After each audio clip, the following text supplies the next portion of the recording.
شروع اللہ کے نام سے جو بڑا مہربان نہایت رحم والا ہے۔ الف لام را، یہ بڑی دانائی کی کتاب کی آیتیں ہیں۔ کیا لوگوں کو تعجب ہوا کہ ہم نے انہی میں سے ایک مرد کو حکم بھیجا کہ لوگوں کو ڈر سنا دو اور ایمان لانے والوں کو خوشخبری دے دو کہ ان کے پروردگار کے ہاں ان کا سچا درجہ ہے۔ ایسے شخص کی نسبت کافر کہتے ہیں کہ یہ تو صریح جادوگر ہے۔ تمہارا پروردگار تو خدا ہی ہے جس نے آسمان اور زمین 6 دن میں بنائے، پھر عرش تخت شاہی پر قائم ہوا۔ وہی ہر ایک کام کا انتظام کرتا ہے، کوئی اس کے پاس اس کا اذن حاصل کیے بغیر کسی کی سفارش نہیں کر سکتا۔ یہی خدا تمہارا پروردگار ہے، تو اسی کی عبادت کرو۔ بھلا تم غور کیوں نہیں کرتے؟ اسی کے پاس تم سب کو لوٹ کر جانا ہے۔ خدا کا وعدہ سچا ہے، وہی خلقت کو پہلی بار پیدا کرتا ہے، پھر وہی اس کو دوبارہ پیدا کرے گا، تاکہ ایمان والوں اور نیک کام کرنے والوں کو انصاف کے ساتھ بدلہ دے۔ اور جو کافر ہیں ان کے لیے پینے کو نہایت گرم پانی اور درد دینے والا عذاب ہوگا، کیونکہ خدا سے انکار کرتے تھے۔ وہی تو ہے جس نے سورج کو روشن اور چاند کو منور بنایا اور چاند کی منزلیں مقرر کی تاکہ تم برسوں کا شمار اور کاموں کا حساب معلوم کرو۔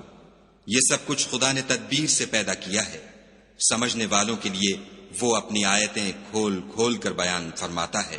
رات اور دن کے ایک دوسرے کے پیچھے آنے جانے میں اور جو چیزیں خدا نے آسمان اور زمین میں پیدا کی ہیں سب میں ڈرنے والوں کے لیے نشانیاں ہیں۔ جن لوگوں کو ہم سے ملنے کی توقع نہیں اور دنیا کی زندگی سے خوش اور اسی پر مطمئن ہو بیٹھے اور ہماری نشانیوں سے غافل ہو رہے ہیں، ان کا ٹھکانہ ان اعمال کے سبب جو وہ کرتے ہیں دوزخ ہے۔ اور جو لوگ ایمان لائے اور نیک کام کرتے رہے ان کو پروردگار ان کے ایمان کی وجہ سے ایسے محلوں کی راہ دکھائے گا کہ ان کے نیچے نعمت کے باغوں میں نہریں بہ رہی ہوں گی۔ جب وہ ان میں ان کی نعمتوں کو دیکھیں گے تو بے ساختہ کہیں گے سبحان اللہ، اور آپس میں ان کی دعا سلام علیکم ہوگی، اور ان کا آخری قول یہ ہوگا کہ خدا رب العالمین کی حمد اور اس کا شکر ہے۔ اور اگر خدا لوگوں کی برائی میں جلدی کرتا جس طرح وہ طلب خیر میں جلدی کرتے ہیں تو ان کی عمر کی میعاد پوری ہو چکی ہوتی۔